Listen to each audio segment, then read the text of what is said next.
Okie dokie. Our live stream is live. Call them all.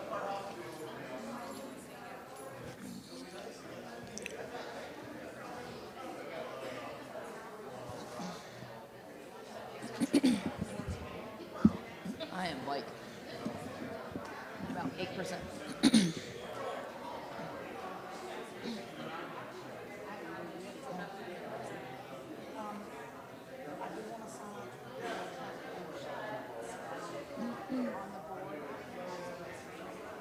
Are you going to be here October 9th? Do you know I that couldn't yet? tell you off the top of my head. I have absolutely no idea. I mean, I'll be in town. Well, I need to put some tiles in the truck Oh, yes. and bring them to church so that Okay. they can go into your video. Okay, So, let me, I mean, I know I'll be in town. okay. So let me, We'll, see. we'll hammer it out. But yeah, I was hoping to get a reminder text that morning.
Good morning.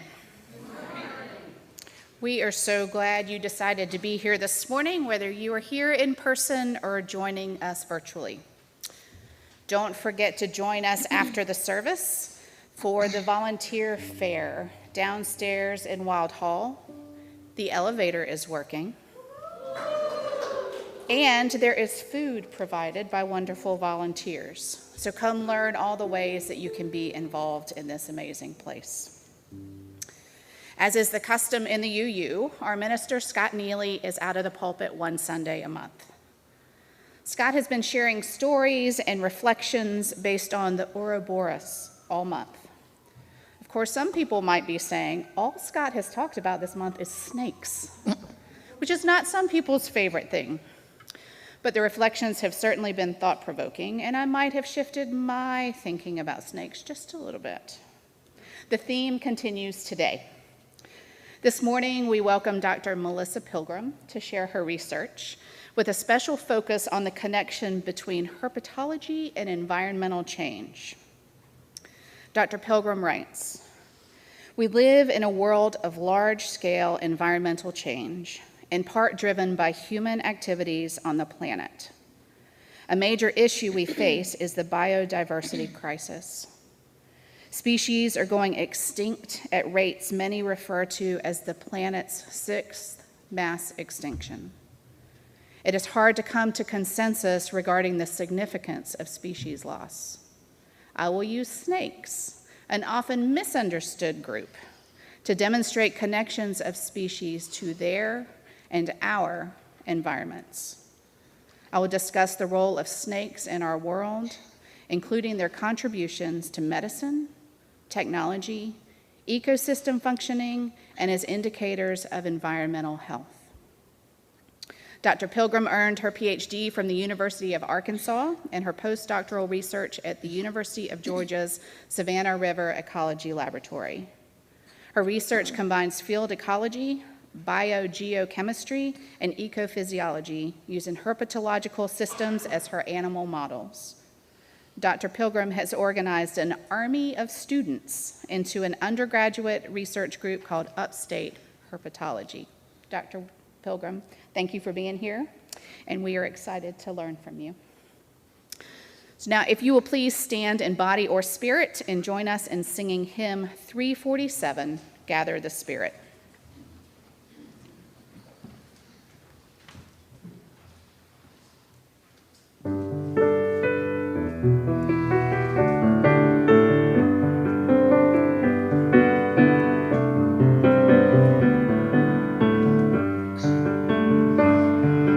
Gather the spear, harvest the pound. Our separate fires will kindle one flame. Witness the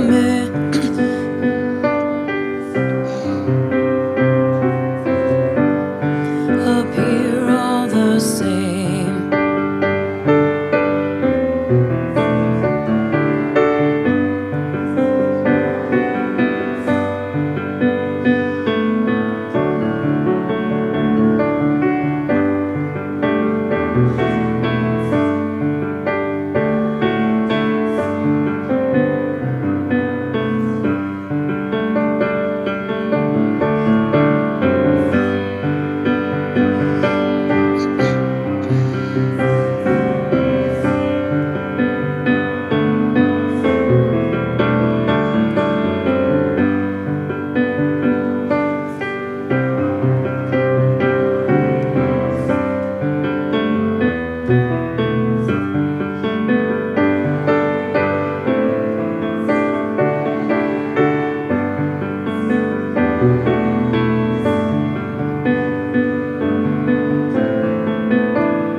Good morning. I am Virginia McLean, and I serve on the Board of Trustees here at the Unitarian Universalist Church of Spartanburg.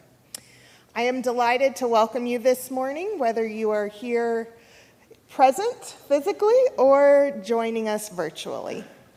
We are a welcoming congregation, and we welcome you just as you are. Let me share a few announcements. There are many more in the back of your order of service today. First of all, welcome to all visitors. If you are here for the first time or coming back, we would love to get to know you a little bit better and share more about our congregation with you. Please fill out one of the visitor cards in the back pocket of the chair in front of you. And put it in the offering plate, and we will contact you. We have launched a visioning process for our congregation, and we hope everyone will participate. This is a multi-year process and will fuse all of our perspectives into a shared, aligned vision for our future. We are holding a series of cottage meetings here at the church to begin our work together. Sign up in the lobby outside of the sanctuary. Everyone is welcome. Members, friends, visitors. We want everyone to participate in this joyful process. Much more information can be found in your Connect, the Happenings, and the Unison. And remember, this is fun. Our volunteer fair is today in Wild Hall, and if you're looking to get more involved, we would love to have you check out some of the single-day opportunities, the major initiatives, or the committee work. There's something for everyone. So please join us with some great food and fellowship and learn more about how to volunteer in our church. The Social Justice Committee has an update on our the vote. We are very, very close to becoming a Good Trouble congregation and have an award for that. We have lots to do. We have over 3,000 postcards to mail out in October. And starting today, you can adopt a church neighborhood street for door hanging delivery. And you can find out more about that at our volunteer fair. We invite you to deliver door hangers to our church neighborhood. And it's a great opportunity with kids or with other members for some fellowship. And you can hang about a dozen door hangers on doors in our neighborhood today or anytime this week. One more announcement that is not in the bulletin. The auction will be Saturday, November 12th from 3 to 5 p.m. in Wild Hall. And starting today, you can sign up to donate items and experiences for the live auction and hosted gatherings. Please see me or Lee Jenkins in the volunteer fair today. Thank you for making this place of warmth and kindness every time we gather across all of our differences. Thank you, everyone, for all you do and for all you give to make this this world more livable for every one of us. Welcome.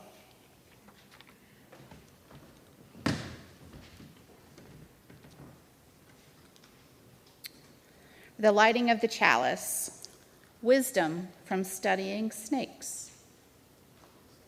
Anthropogenic contaminants have altered ecosystems globally, leading to numerous impacts on wildlife. For example, increases in environmental pollution associated with human activities have been identified as a major factor contributing to exotoxicology. Snakes are strictly carnivorous,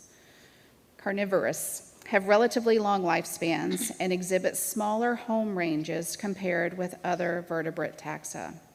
Thus, they are suitable candidates for studying local contamination, bioaccumulation, and potential impacts of chronic exposure to contaminants. I'm going to ask you to join us again for a hymn, but there is a typo. We had a little bit of rearranging of hymns today. So it is actually hymn 123. It is Spirit of Life. The number is just incorrect. So if you will stand, embody your spirit, and join us in singing Spirit of Life.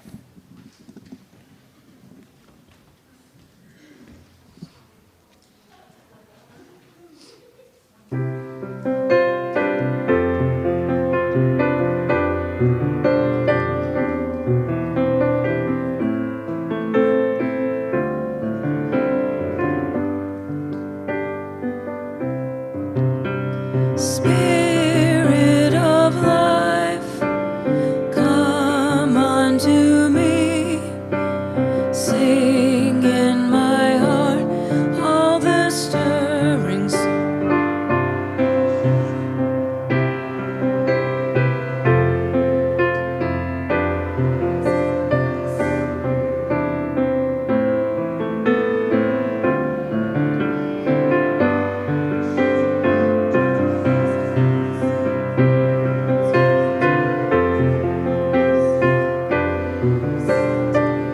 Good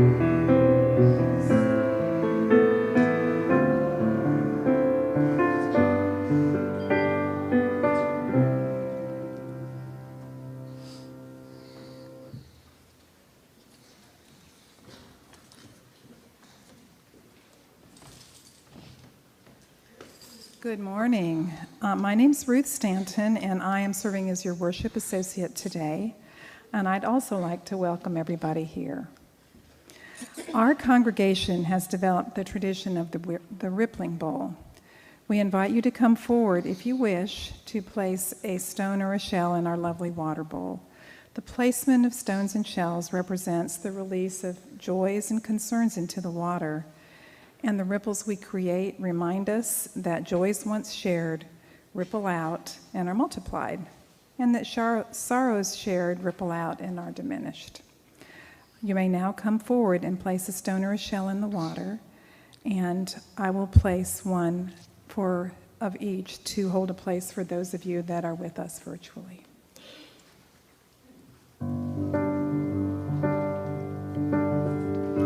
When I was a child, my family would travel down to western Kentucky, where my parents were born. There's a backwards old town that's often remembered so many times that the memories are worn. Daddy, won't you take me back to Muhlenberg County, down by the Green River where paradise lay? Sorry, my son, but you're too late in asking. Mr. Peabody's coal train hauled it away. Sometimes we travel right down the Green River, the abandoned old prison by Airdrie Hill. The air smelled like snakes and we'd shoot with our pistols. Empty pop bottles was all we would kill. Daddy, won't you take me back to Muhlenberg County, down by the Green River where paradise lay? I'm sorry, my son, but you're too late in asking. Mr. Peabody's coal train has hauled it away. Coal company came with the world's largest shovel, tortured the timber and stripped all the land. Dug for their coal till the land was forsaken, wrote it all down as the progress of man. Daddy, won't you take me back to Muhlenberg County, down by the Green River where paradise lay?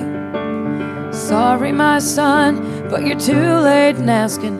Mr. Peabody's coal train hauled it away. When I die, let my ashes float down the Green River. Let my soul roll on up to the Rochester Dam. I'll be halfway to heaven with paradise waiting 5 miles away from wherever I am. Daddy, won't you take me back to Muhlenberg County, down by the Green River where paradise lay? I'm sorry, my son, but you're too late in asking. Mr. Peabody's coal train has hauled it away. Well, I'm sorry, my son, but you're too late in asking. Mr. Peabody's coal train has hauled it away.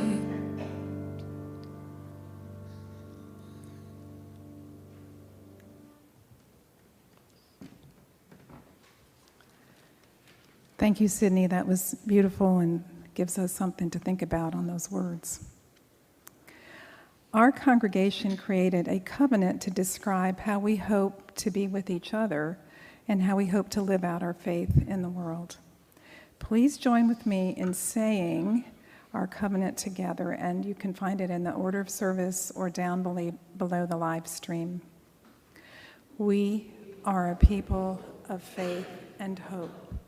Together we covenant to strive to become our better selves, to honor both the critical mind and the generous heart, to prove that diversity need not mean divisiveness, and to respond to systems of violence and oppression with the power of a love beyond belief.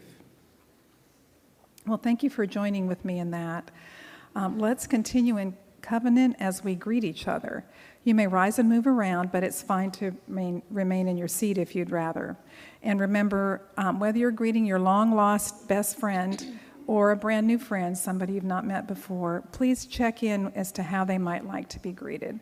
We've all got different in personal circles around us. If you're joining virtually, this might be a great time to text or email a friend who's on your mind. Oh, and please remember, when you hear our wonderful musician Sydney start to play a few notes, please make your way to your seats. And may the greeting begin.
It's been so great to hear that friendly buzz of greeting going on, and now it's great to hear the quiet.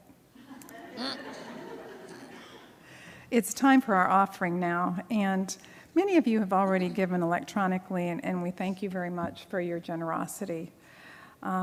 That's what supports our church life together and our work in the community. We're also passing our plate now to offer another way to give and to highlight the importance of sharing our gifts of time and talent and treasure. And all blessings on your gifts.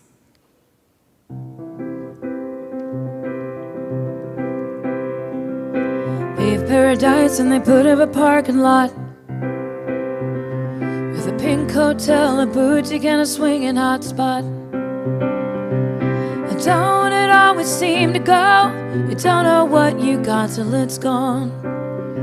They paved paradise and they put up a parking lot. Took all the trees and they put them in a tree museum.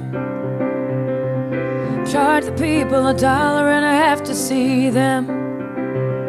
Now don't it always seem to go? You don't know what you got till it's gone. Paved paradise and they put up a parking lot. Farmer, farmer, put away the DDT now. I don't care about the spots on my apples. Leave me the birds and the bees, please. Don't it always seem to go? Don't know what you got till it's gone. Paved paradise and they put up a parking lot. Late last night, heard the screen door slam. A big yellow taxi took away my old man. Don't it always seem to go? Don't know what you got till it's gone. Paved paradise and they put up a parking lot. Don't it always seem to go? Don't know what you got till it's gone. Paved paradise and they put up a parking lot. Paved paradise and then put up a parking lot. Paved paradise to put up a parking lot.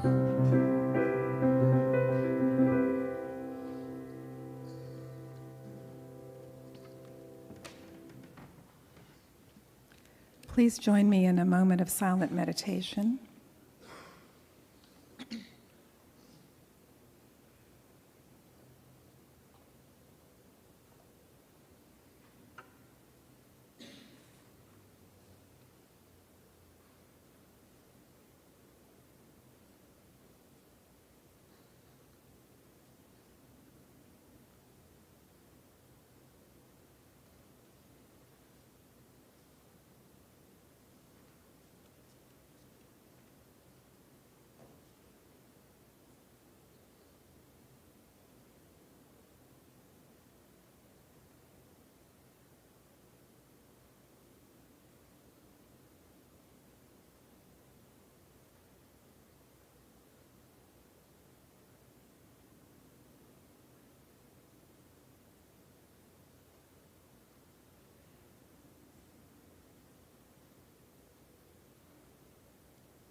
Well, we are really excited to have Dr. Pilgrim with us, and I want to invite her up to share with us now.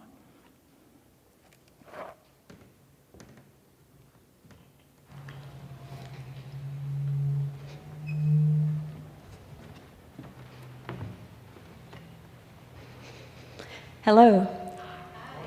First of all, thank you. I've worked with snakes since 1991 and given many talks about snakes, but this is the first time a congregation has invited me to speak about snakes. So, you all have made history, and I'm so excited to be here. I have no clue, though, if I've actually hit what you would like to know. And so if I'm off the mark, feel free. I'll be outside a little later if you have more questions. I asked, would you like me to bring a snake? I was told not this time. But I'm more than happy to either host y'all down at USC Upstate or bring a program your way. So just keep me posted. I have no issue with bringing you snakes. Again, you're kind of surprising me, but in a very good way. I've heard snakes have been a theme, and y'all been thinking kind of big picture about them. So I did want to start big picture. And, you know, when we start talking about the Anthropocene, right, this time that we're living in, where human impacts are through the roof, one of the major issues that comes up is the biodiversity crisis. And we are losing species at a rate far greater than we've seen, and on the level that many are calling it the 6th mass extinction event.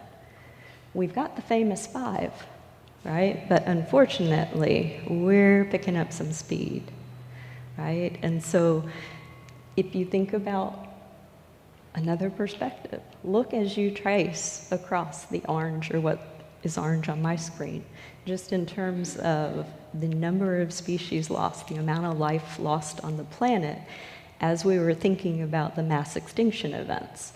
So you're talking, 60, 70% up to 95%. So that kind of gives a little bit of scope about the magnitude of loss we're talking about if we're actually saying mass extinction right now. And so what, right? I hear that a lot too. Well, so what? And so should we care? Is biodiversity on this planet important to us? And so the classic ways you hear this presented are in terms of like ecosystem services. What do we get from the life on the planet? And so if you actually think about ecosystem services, literally what it provides to humans. Again, we're kind of focused on us a lot, aren't we? And so we can actually talk about supporting services, like if you think about nutrient cycling. We can talk about cultural. There are some that love life for life being out there, and it brings a lot of joy. We can go to provisioning, what we literally get. When students ask about this, because I have, in years past, had a student ask me, what does it matter if every species on this planet goes extinct, but we're still here? Right? And so, I know, but you have to think about that, right? And come back with thinking, well, most basic level, we're probably wearing another species, I'm walking on another species. So it's actually, of questions I might get asked, that's actually an easy one, right? But again, it's putting it kind of in that context of provisioning. And so what I want to kind of hit on here, what about individual species or groups of species? This gets tougher, right? What's the value of an individual species on this planet? That's a trickier one, right? How do you actually go about linking species to ecosystems? But I want to kind of use snakes as a case study, as a group, because sometimes this just, doesn't quite really. Because the other thing I hear often at community talks is, why are snakes important? It's a common one, fair, right? And this is typically why they might say that. One of my students actually put this in one of their talks, and believe it or not, this is a quote about the species that I'll be presenting data on today, where they are large, vile-tempered, have long teeth, and do not hesitate to bite. The resulting wounds may be deep and painful slashes. They also frequently defecate or spray musk on their captor. Generally speaking, they are rather obnoxious. Now that's the bad rap, but you have to put it in context.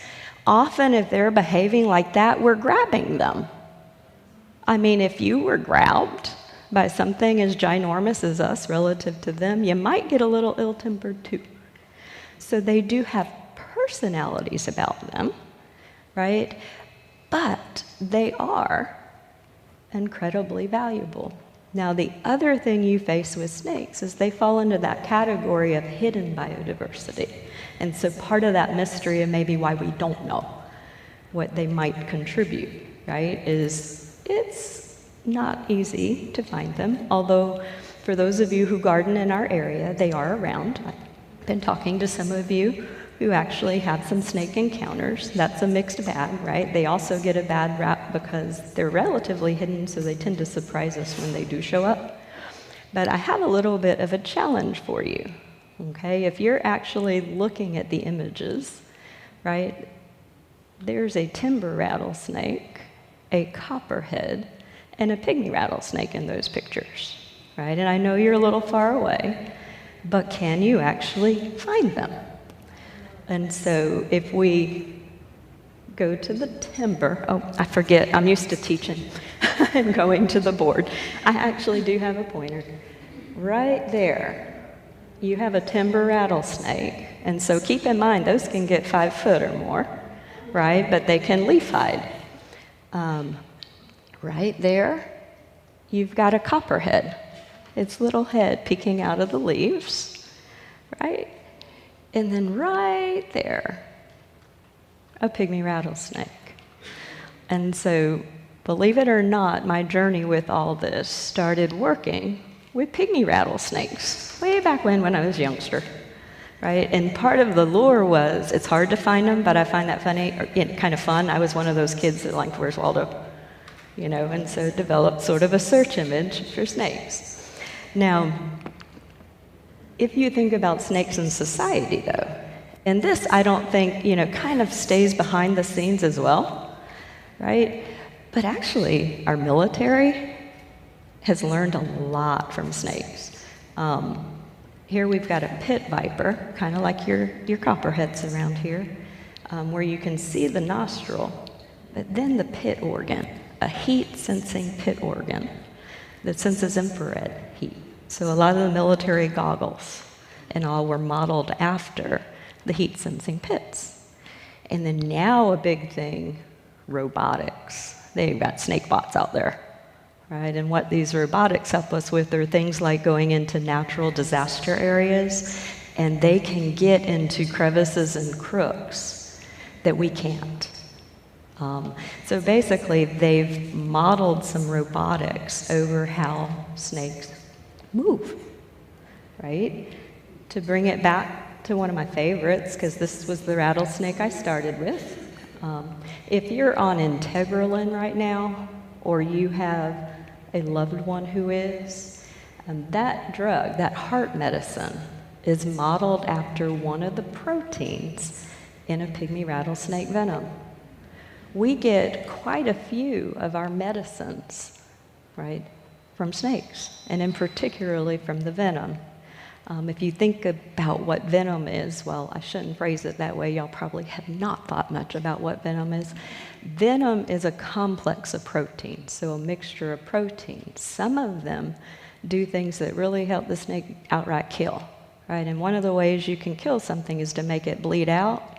So some anticoagulant properties, but isn't that a woohoo when it comes to heart, right? So if you can isolate the ones that are an anticoagulant, voila, we have Integralin, right? And so those are some of the bigger picture things we don't always have first and foremost in our minds when we think about snakes, right? And so just with one group, we've started to assign a lot of function to that. So if you think about that biodiversity crisis, again, we really don't know what we're losing, do we? You know, we've got a lot of stuff where we know something, but think about all of those species that haven't necessarily been studied, right? But there can be impact of those species. Again, we're focusing on us, but what we're capitalizing on is something they're doing out there in their natural world too. Right? And the things snakes are most famous for are keeping rodents down, is what you often hear them say, because that also speaks to us. But they actually do quite a bit out in the ecosystems they're part of, and they can be amazingly dense. 1 8-hectare hammock, so just over 2 acres that I worked in Florida, 20 per acre. The record in a day, I'm thinking of Florida now that the hurricane's coming, and a flood in that music hammock, I probably found 40-some in a couple hours.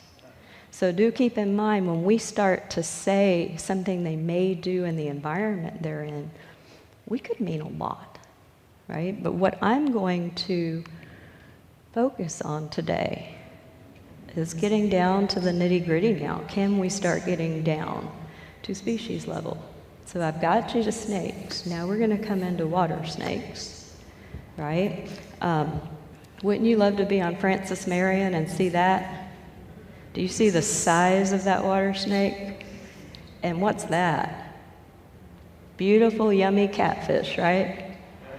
And so got some stories for you out there if you like to eat catfish. We'll see where it's going after you see the talk, right? But what we would mean by bioindicator, think canary in the coal mine, kind of our classic example of miners taking canaries down in the coal mine.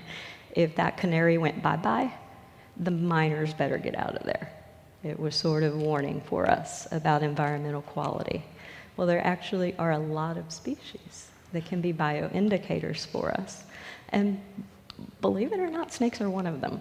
I'm going to focus in on Florida green water snakes, so now I've got down to a species for you, right? Where they're something special in the sense that they eat what we eat. Because you heard me talking about catfish, right? Well, Florida green water snakes, like permanent water bodies especially, they love bass just like you love bass, right? And so they're out there using parts of the environment we use. And so you may have seen signs like this, right? Where a lot of our water bodies in the United States, you're actually warned to not consume fish from them. I was kayaking down Lake Hartwell at one point, and so actually came up on a sign, do not eat fish from here, high levels of PBDEs, another type of contaminant, right? So you see this around, and the fate of contaminants, oh my gosh, we've got so many out there. And so if we have a way of actually understanding where they end up, it can be very informative in terms of both knowing something about the quality of that ecosystem for wildlife, but also for us. Part of this relates to concepts of bioaccumulation, biomagnification, why you aren't supposed to eat so much tuna because of mercury levels, things of that. It all relates to some of the contaminants that we've put out there, right? They actually can accumulate in our tissues, right? And they build up through time. It could be just time as we age with the exposure, right? But it can get even more complicated if we start thinking about biomagnification, where we're not just talking about an age effect, but we're talking about as you move up the food chain, right? If you're looking in a food web, your top predators, kind of as you move trophic level to trophic level to trophic level, they're building up more and more and more of the contaminants. So their body burden gets higher and higher and higher. So it's kind of depicted, we can think, bioaccumulation. Youngster, maybe not so much, okay? As you get older, you're exposed to it more and more and more. So you start to get more and more and more, and you're a larger size. But also, bigger scale, you can think biomagnification, where in lower trophic levels, so think plants often as your base space. But here we've got lower trophic levels where the next trophic level has to eat a bunch of them. If they have just a little contaminant in them, you eat a bunch of them, you're starting to build more up in you. Then if you go to that next trophic level, you gotta eat more of those, to where when you're getting all the way up to the top, you've got the highest levels of contaminants in you. This is significant in that you are at the top of your food chain. Just keep that kind of in the back of your mind. You're a top predator. Have the opportunity, right, to work in the Savannah River site. You heard in the introduction my postdoc, which is kind of like a medical doctor's residency, was at Savannah River Ecology Lab. And we're sort of stewards tracking sort of environmental quality on the Savannah River site, which is a former nuclear site. Okay, had nuclear reactors, things like that. There's still some nuclear weapon production there, even though the reactors have been shut down. And so you want to talk about a place that lends itself nicely to sort of seeing how do contaminants make their way through wildlife. And in the case of some of the contamination events, we're talking 20, 30 years ago, do we still see any indication of them out there now? And if we do, oh my goodness, right? And so 2 contaminants that are known to bioaccumulate in organisms, including you, right? And biomagnify as you move up food webs. Remember, you're kind of at the top. Right, are mercury and radiocesium, right? And radiocesium, think of it as kind of environmental radiation. You hear of nuclear a lot, and us not wanting nuclear accidents so far and so forth because radiation is bad for us. Mercury, heavy metal, we know to not eat tuna so much, that's how it shows up most in our world around us, right? But it can have detrimental effects to brain function, DNA damage, all of that sort of good stuff. There's a laundry list, right? The site has a history of contamination of both radiocesium and mercury. So now you've got a pretty unique study system. And so at a very basic level, we go just back to the beginning. We wanted to say, hey, what are the current levels of mercury and radiocesium in wildlife inhabiting the former nuclear cooling reservoirs? So I know we're getting to how you end up sampling this in a nuclear cooling reservoir. I'm watching facial expressions. It's kind of fun. And so again, a species that loves to inhabit these reservoirs are the Florida green water snakes, top predator, and they love the fish we love. Keep in mind, we're in the cooling reservoirs, but we're right by the Savannah River. A lot of people along that river use fish as their protein source. So do kind of keep the backdrop in it when we're talking about organisms bioindicators. They're relatively long-lived, so they could experience acute effects from a contamination event, but also potential chronic, right? And they are known to bioaccumulate both mercury and radiocesium. So yay, we have a model. And then we have our study sites. Okay, we've got Pond B, Pond 2, and Par Pond. Okay, they're distributed near some of the retired reactors. Again, they're former cooling reservoirs for those reactors.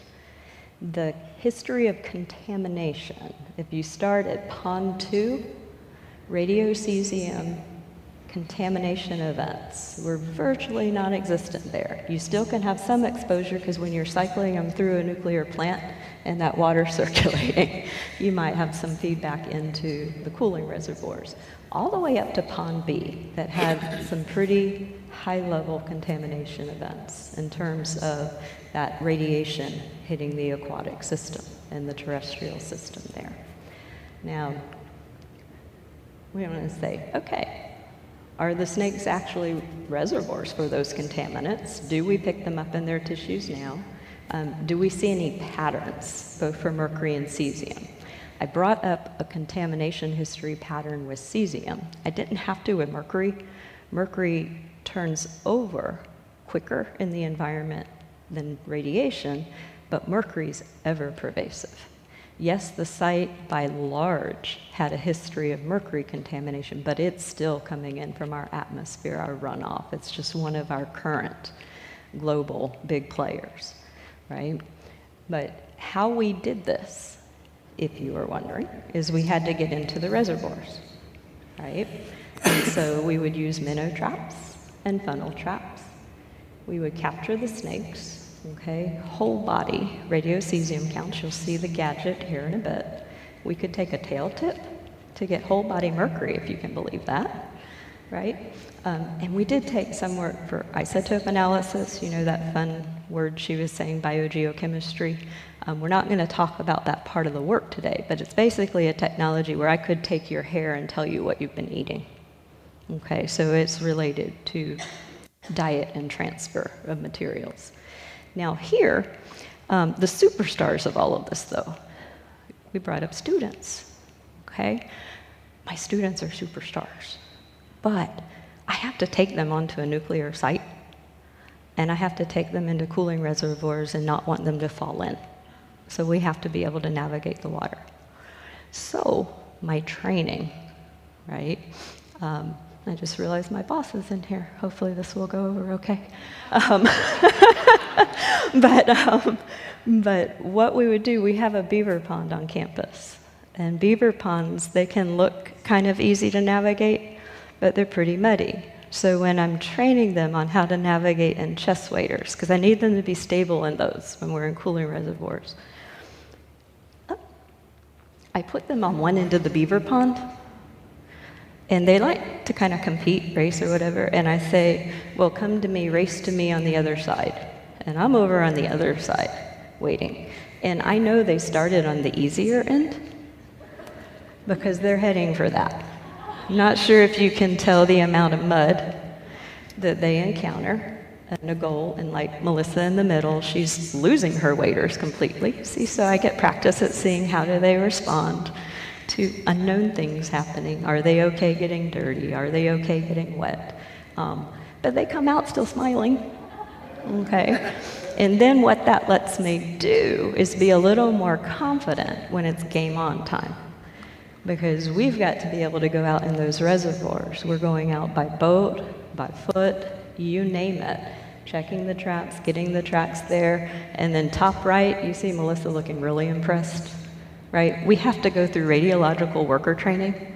We have to go through full-on courses to get radiological worker 2 certified. And what she's in the garb. We had to know how to tape ourselves up correctly into those suits. And then they threw us into a mock nuclear incident reaction. And we had to be able to navigate through it following rules, get to the point, exit point, and derobe in a certain order. And so it gets a little complicated. But in any event, these are the superstars. They got all this under their belt, right? And they were able to go out into aquatic ecosystems where you have venomous snakes, and not just the ones we're working on, but you also have alligators watching you. The world gets a little wild when you go a little south of here. So in terms of quantifying whole body radiocesium levels, the lab has some pretty fancy equipment. So we're actually able to use basically a whole body and sodium gamma detector where you're putting the snake in the container.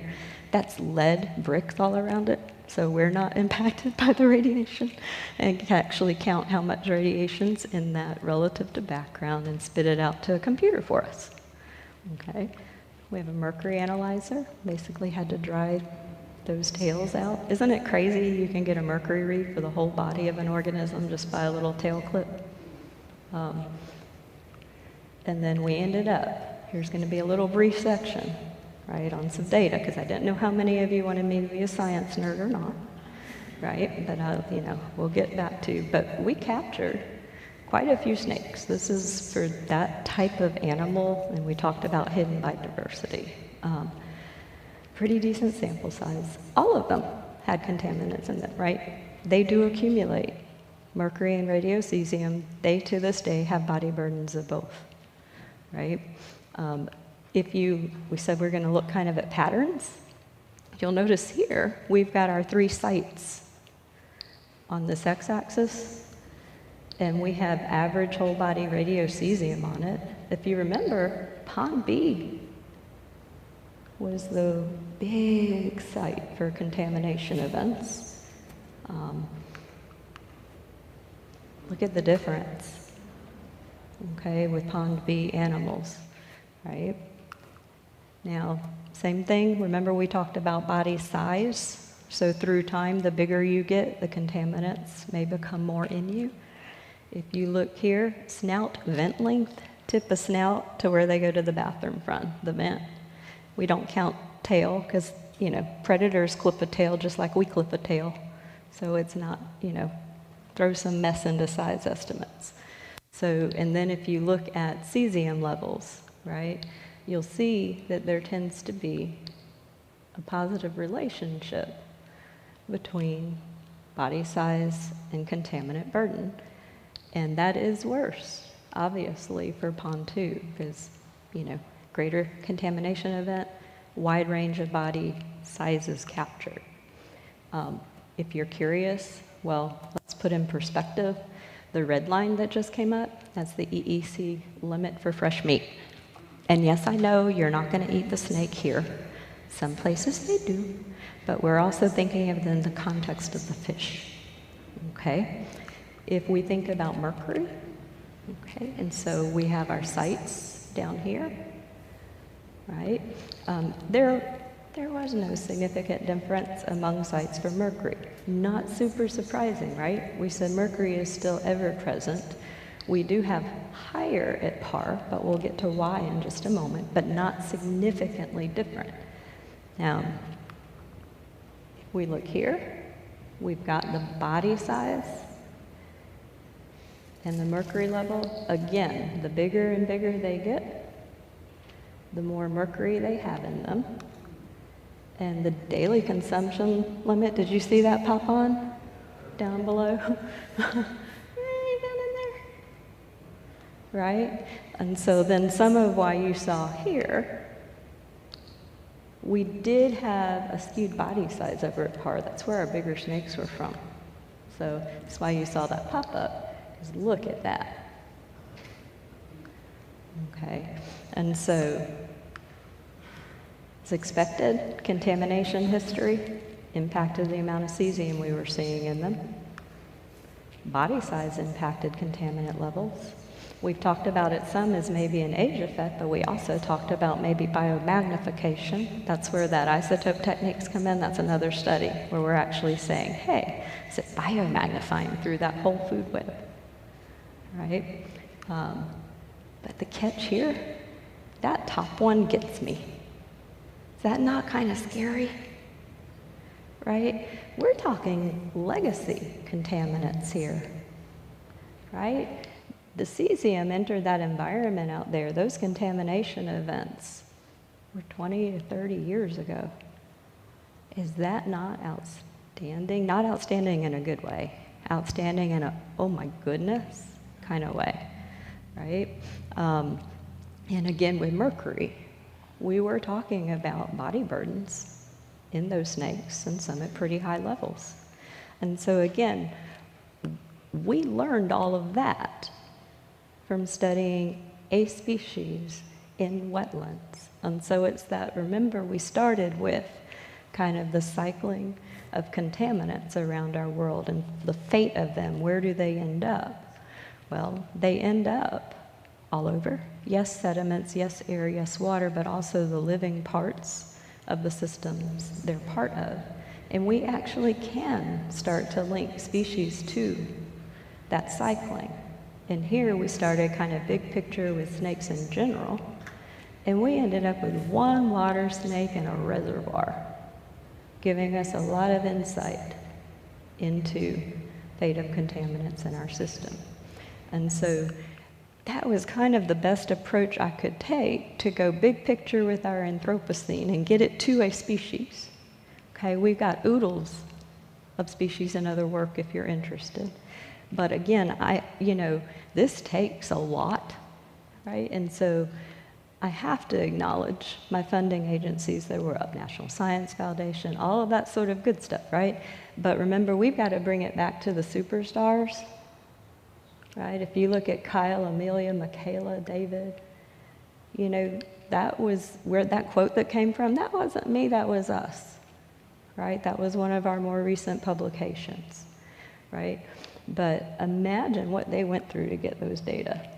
I mean, I was there with them, but I've been doing this a little longer, so it's not as weird to me as it is kind of to young students. But they are truly the superstars. And when you heard the song Paved Over Paradise, Put Up a Parking Lot, my students brought that to me, so that's when I had to come in. But it's cool that they noticed kind of connections then. And I had ended with Muir, which we'll get to, and some of it is, one of my biggest take-homes is trying to teach and emphasize the connectivity of all parts of our planet and the respect we would want to have for those interested in things we may not be.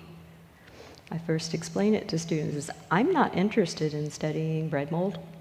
I'm glad somebody was, right? So we all tend to benefit from diversity. And so with that, I'll take questions, but I think for how the service is progressing, I'll do that out there after. You also can find me easily. Just look up People Directory at USC Upstate. You'll find my email and all. So you know where to find me if I don't catch you today, or if you're at home watching and want to reach out. But thank you so much for having me.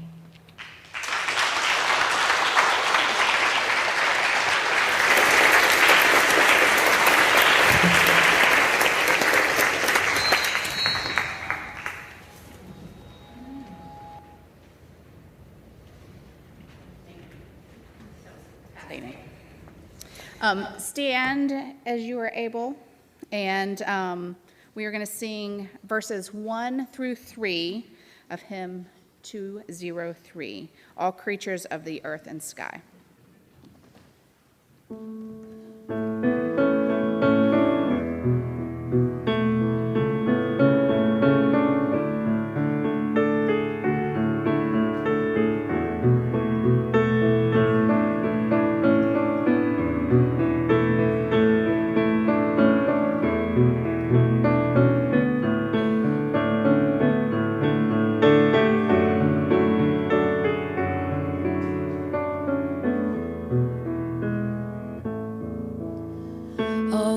creatures of the earth and sky, come kindred, lift your voices high.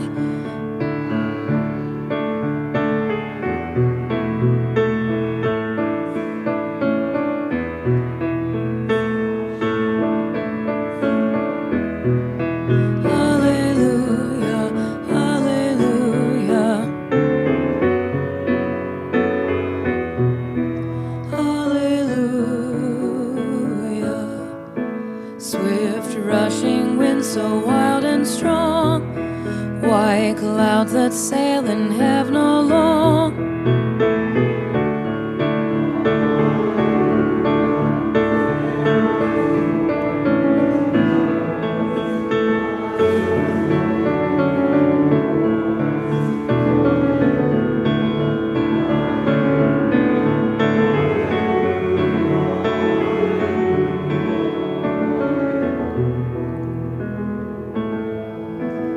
Cool flowing water, pure and clear, make music for all life to hear.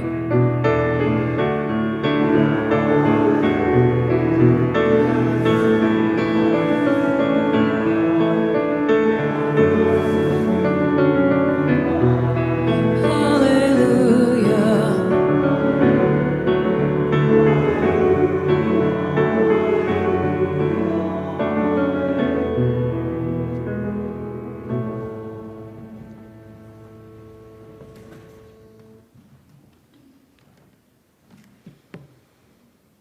For our extinguishing of the chalice, a single thing by John Muir. When one tugs at a single thing in nature, he finds it attached to the rest of the world. For our benediction, we are all connected. We are interdependent. We need each other, snakes too. Don't forget it.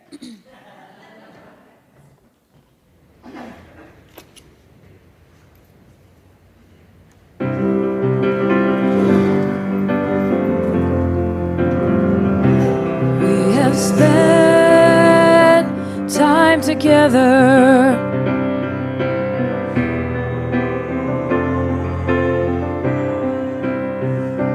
Give us strength to go down the winding road until we meet again. We have spent